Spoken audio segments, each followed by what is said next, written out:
See, I remember Fairfield that had more vibrancy, that had more commerce, business,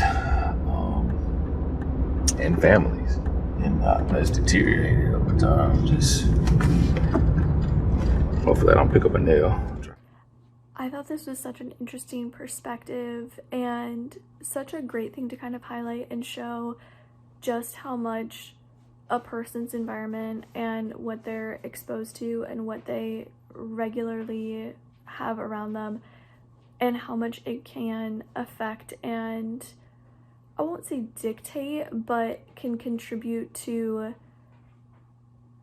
the type of like environments that they become subjected to later on in life and the kind of experiences that they can have, the kind of doors that, you know, either are or are not open to them, and, you know, the kind of general environments or general people that they can, you know, kind of fall in with.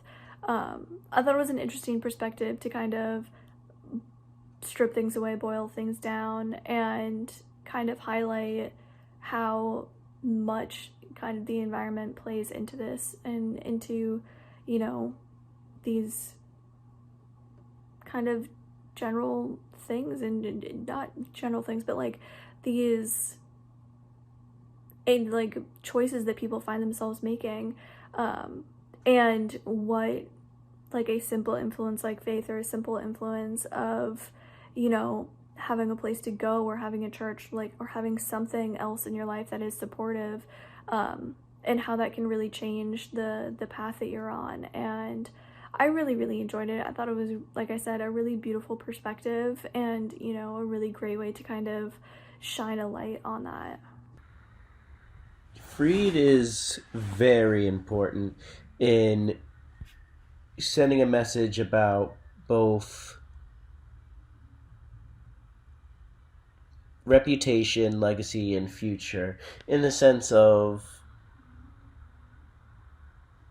your actions are very crucial towards the next generation.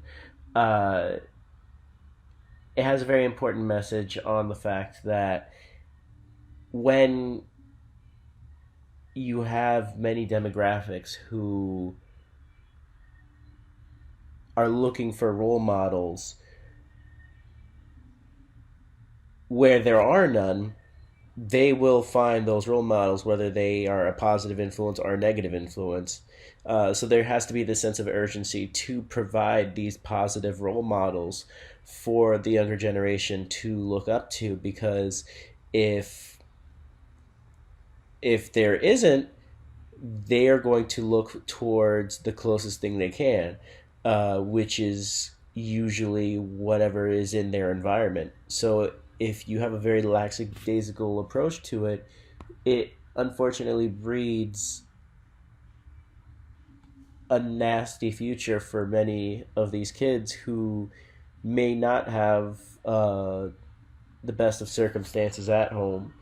So I think having that active approach is very important towards ensuring that many of these kids have a different outlook on what could have been a very dark and grim future. Freed by Fate, absolutely touching film. I really felt the struggle of the main character, of this man that grew up in such a difficult place, such a difficult situation. As he says in the beginning, you know, there wasn't even a single night where he wouldn't go to sleep without hearing gunshots, or people shouting, or people fighting. He had a pretty tough childhood, growing up with no male figure in the house, no father, grandfather, great grandfather, and then he ended up taking bad decisions, you know, and having a lot of issues, until he found faith, and he was saved by the faith for God and the help of the community, the religious community in the area where he grew up. I think it was a very inspiring film, very touching, and overall a great documentary because there's a great usage of mix of interview and B-roll, the great direction, and a fantastic cinematography. So overall, very well done film and very touching. Congratulations. All right, I just finished watching Freed by Faith, which I thought was a very powerful, inspirational piece about sort of overcoming and sort of highlighting societal problems in terms of generational poverty, societal breakdown in terms of law enforcement relationships, gun violence. And I thought the piece had a great way of being specific to the area of Fairfield, I believe, and also sort of being in a microcosm of a lot of problems that you see all across the country and a lot of rural areas in particular, both black and white. I thought that this piece really highlighted how sort of the underclass of this country in particular is left behind, and there are a lot of sort of structural dynamics in terms of education, resources, access to goods and help, and that allows commerce to be built, loans, investments, real estate, those sorts of things, how they're really lacking in particular areas, and how it creates sort of cycles of poverty that are very difficult to get through, which is why the main subject of the piece has turned to faith, which I think is a very common resource for people in this situation to guide them out and to give them a sense of community and structure that is not present within their family or in the environment in which they're growing up. So I thought that the lead subject of the piece, I'm sorry, I'm forgetting his name at the moment, was very engaging and very endearing, and so I thought really represented well for his approach and sort of a sense of not just self-awareness, but an awareness around the people, about what's going on around you, and sort of what plans you need to implement to make changes in a meaningful way, and how difficult that is to create a sense of community in a space in which all of those things have been broken down, and hope and faith are hard to come by in those spaces. And I thought that the piece did a good job of what it means for people who are trying to do that in that environment. So I thought it was well done. I thought the had a great emotional core and a great spiritual core, and had a great lead subject that I thought carried the piece in a way that made it endearing to a wide audience and sort of reflected the big picture implications of what's going on through this very specific story. So I thought it was well done for those reasons. Free by Faith is a really important piece. It's talking about very real issues within our communities, where, yeah, we have young Black boys growing up and not seeing examples of strong family structures, not having stable or consistent parenting, but more specifically, strong father figures, which is really influential and important in a young boy's life. And when you see that the young boys dying at 19 and not having the future that they deserve, it can be a very difficult cycle to break out of. And there's a lot of obviously external factors, and I think what this group is doing is focusing more on the internal and finding faith and finding God and working on the inside so that it can translate to the outside. And that one line that was said, that he's like, I want to do more weddings than I do funerals, just really, really stuck with me. And I would also like for that to happen and for that to be his reality. So while this was a very emotional piece, it was also inspiring, and there was hope in it. We get to see Dion's story and how he's giving back. And this was a really well put together piece, and I enjoyed it very much. I just got finished watching Free. This film was great. From a technical aspect, the filmmakers did everything right in here. It was great music, great lighting, how they edited it, their camera setups, all of the technical stuff they nailed.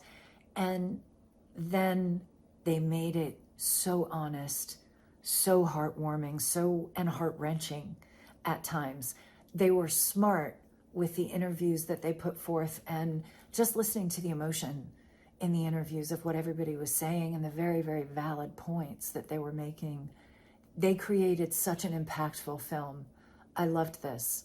It was great. Freed by Faith. This is a good documentary short film. It focuses on a man who's growing up with little hope in an impoverished environment, and he's been able to overcome the risks of gang involvement and drug use by his faith and his involvement with his pastor and church.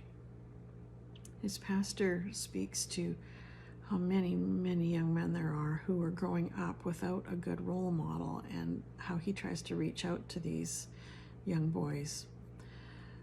I like the emphasis that both the pastor and Dion make, in that you can't tell young people how to be. You have to show them how, and they have to be given support and encouragement, and they need to be able to make the decision to take the right path on their own time, and then that's when they feel empowered and they're most successful. I loved the message in this, that it's fundamental for boys to have homes with fathers. I love that this documentary included the research behind that statement too, that they were showing that they don't know how to grow up to be men without dads. They need that powerful male influence. The pastor, of course, knows this because he does God's work. But the fact that he's trying to inspire others to do the same thing. That they mentioned free will comes with God, which is something a lot of films, especially documentaries, forget when they're talking about pastors and free will, and they edit that part out, and the people who made this left that in, that it does go with free will and agency, that you can help people with it working in a community. But they did mention that it is part of the plan. Showing the impact that not having a father had on Dion was what made this film stand out. It's really showing how it impacted his life and how he found God in order to be that father figure, to get the education he needed to rise up. And the fact that that is the most powerful motivator in most people's lives, shows that more people should be led to him. And that Dion found him in a time where he didn't have anyone is absolutely amazing for him and his journey on this earth. That he was able to overcome the circumstances he was born into in order to rise up and continue to grow.